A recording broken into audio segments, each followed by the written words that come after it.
y muchos otros elementos del síndrome metabólico, y su severidad de presentación de enfermedad de diabetes tipo 2 se está viendo mucho mayor, de mayor dimensión. Bueno, y de esto, ¿qué nos debe preocupar en respecto al tema que estamos tratando? Bueno, pues se hizo un estudio en donde a niños entre 5 y 6 años de edad preescolar, en seguimiento que tienen un peso incrementado al momento de nacer o un peso aparentemente normal o disminuido al momento de nacer, vean ustedes cómo ya se empiezan a ver que aunque no es totalmente ubicado en cuanto a los valores, sí empieza a haber una normalidad en este grupo de niños desde el punto de vista al medir protrombina, fibrinógeno y antitrombina, proteína C y proteína S. Todavía no son estudios concluyentes, pero ya empieza a haber anormalidad. Y estamos hablando precisamente de niños que están naciendo con peso incrementado. Esto viene con este punto que les mencioné, un ambiente en donde viene la mujer en edad fértil, que ya mencioné, que tiene obesidad y obesidad visceral. Es un ambiente intrauterino que está haciendo cambios epigenéticos que están marcando en variables metabólicas, pero también en variables hematológicas ya. Entonces vienen generaciones ya con esta circunstancia al momento de nacer. Entonces esto nos está preocupando. Finalmente, yo hice un estudio en donde lo acabamos de publicar en el 2018 y vean ustedes cómo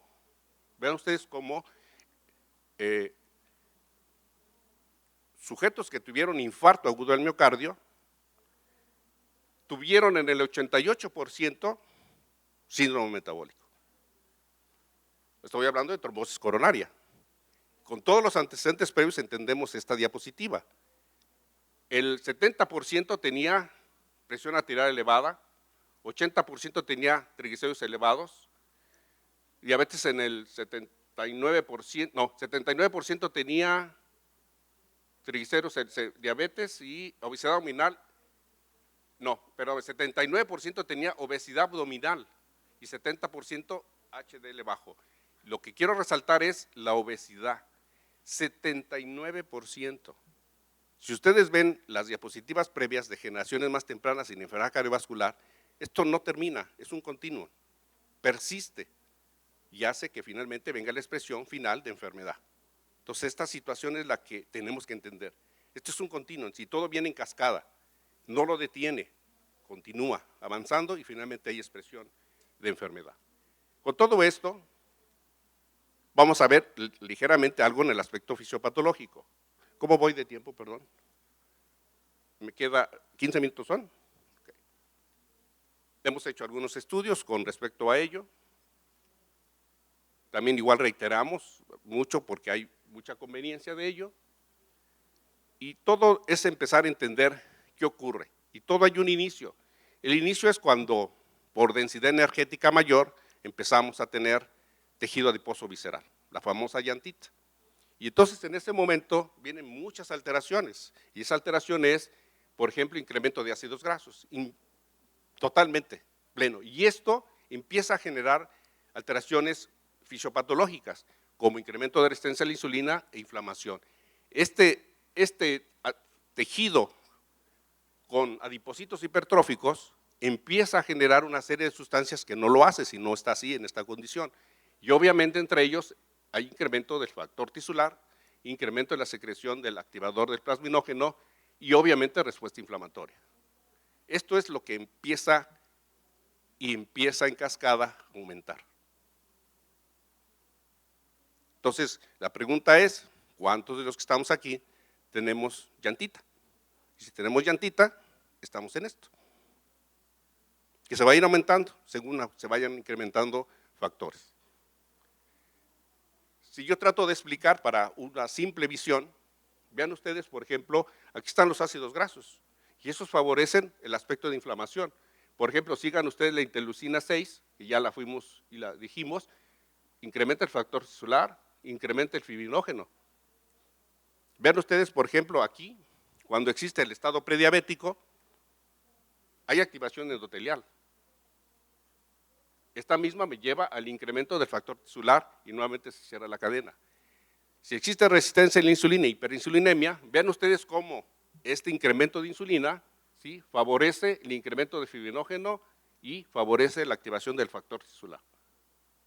Entonces empezamos a cerrar. Y vean ustedes aquí, por ejemplo, la inflamación, aspectos de citocinas incrementadas, activación endotelial, activador plaquetario, plaquetas activadas que favorecen la generación de trombosis. Entonces todo se está cerrando. En quien estamos en esta condición, que tenemos obesidad visceral con incremento de ácidos grasos, así está la cascada que tenemos ahorita. Esto es lo que ustedes conocen cuando se habla de trombosis coronaria, está punto particular definida cómo esto todo participa para generar trombosis a nivel coronario. Finalmente, esta es la evolución. Nosotros conocíamos del síndrome metabólico algunos aspectos, de la inflamación, de la resistencia a la insulina, y que de allí podía desencadenarse muchos aspectos, pero uno de ellos que ya tenemos que considerar es que además existe una hilación entre síndrome metabólico, inflamación y un aspecto protrombótico. Y de allí se va a generar una serie de expresión muy amplia del síndrome metabólico, todo lo que ustedes ya conocen. Ya no nada más es si tiene 3 de los 5 elementos, no. El síndrome metabólico ahora es todo esto y lo estamos entendiendo apenas. Y tenemos que entenderlo porque tenemos que prevenir, de otra manera no vamos a poder actuar. La evolución natural se está cambiando, debemos comprenderla de una manera totalmente distinta para que podamos actuar y limitar y no esperar que haya el daño a órgano blanco. Perdón. De tal manera que yo, en la evolución natural, debo contemplar que hay muchos estadios del síndrome metabólico. Voy a hacer una pregunta. Este es el primero, pero en este primero ya existe desde ese momento presencia de inflamación y resistencia a la insulina. Posiblemente ya exista protrombosis, pero no hay duda que conforme avanza la va a haber. Y voy a hacer una pregunta para que ustedes se ubiquen. Una, ¿quién tiene antecedentes familiares de diabetes o de obesidad e hipertensión? Levanten la mano. Bueno, ya empezamos. 2, ¿cómo está el aspecto de su perímetro cintura o de su peso? ¿Cuántos mantienen esa normalidad? Ya son 2 elementos. Y 3, ¿cuántos de ustedes no se consideran sedentarios? Sedentario significa que no han mantenido 30 minutos a la semana, 5 veces a la semana, 30 minutos, durante 3 meses continuos, sin parar y que continúen. Si han hecho eso, ya no son sedentarios. ¿Cómo están ustedes ubicados? Ustedes y yo ya estamos aquí. Aquí estamos. No tenemos enfermedad, pero tenemos riesgo. Y vamos a ir en cascada. Y por eso se entiende ahora cómo cuando decimos que se establece el diagnóstico, ya hay complicaciones y cómo macrovasculares, porque vean ustedes cómo inicia esto desde un inicio. Entonces esta situación es la que quería yo darles a conocer. Este es el entendimiento ahora, el síndrome metabólico que nos vincula para poder participar activamente y prevenir. Les agradezco mucho la atención, muy amables. La siguiente charla es a cargo del doctor Humberto Valdelamar Castellanos V. Él es hematólogo egresado del Servicio de Hematología del Hospital General de México y es adscrito al Servicio de Hematología de ese hospital y también en el Instituto Mexicano de Seguro Social. Realizó posgrado en la Universidad Nacional Autónoma de México y pregrado en la Universidad Autónoma del Estado de Hidalgo. Es miembro activo de la Sociedad Americana de Hematología y tiene experiencia como revisor en la Revista Médica del Hospital General. Ha sido profesor adjunto del curso de posgrado en hematología, medicina interna y medicina familiar por parte de la UNAM. Es profesor titular de pregrado en la Facultad de Medicina de la UNAM, en la Facultad de Ciencias de la Salud de la Universidad de Anáhuac Norte y en la Escuela de Medicina Intermédica en Pachuca, Hidalgo. Es autor y coautor de artículos hematológicos en revistas nacionales e internacionales, indexadas y capítulos del libro. El doctor Castellanos V nos va a hablar de trombocitopenia inmune primaria. ¿Cuáles son las opciones actuales en el tratamiento? Buenos días a todos.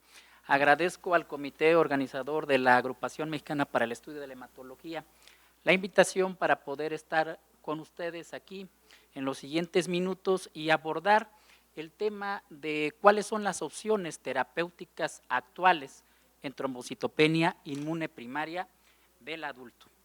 Y bueno, justamente la agenda de lo que vamos a abordar en los siguientes minutos corresponde a primera línea del tratamiento y segunda línea. En la primera línea, bueno, pues hablaré sobre la optimización del uso de los esteroides, qué efectos benéficos puede tener la adición de anti-CD20 y de análogos del receptor de la trombopoyetina, y finalmente, bueno, pues en la segunda línea de tratamiento tocaré la evidencia que hay con respecto a 3 abordajes terapéuticos: esplenectomía, uso de rituximab y análogos del receptor de la trombopoyetina.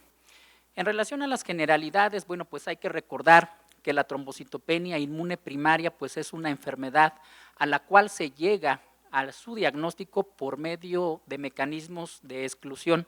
Finalmente, el evento fisiopatogénico básico corresponde a la formación de autoanticuerpos contra las 2 glicoproteínas más abundantes en la superficie plaquetaria. Por un lado, la glicoproteína 2B3A o alfa-2B beta-3, y por otro lado, el complejo glicoproteico 1B95. Esto va a inducir 2 cosas diferentes. Primero, hay una disminución, más bien aumento en la destrucción de las plaquetas mediada por mecanismos inmunológicos. Y segundo, se va a tener cierta supresión de la liberación plaquetaria por parte del megacariocito. Recordar la incidencia en los niños, que va de 1.9 a 6.4 casos por cada 100,000, y en los adultos en alrededor de 1.6 y hasta 3.9 casos por cada 100,000 adultos. No todos los pacientes con TIP requieren tratamiento, esto lo sabemos bien, solamente alrededor de máximo el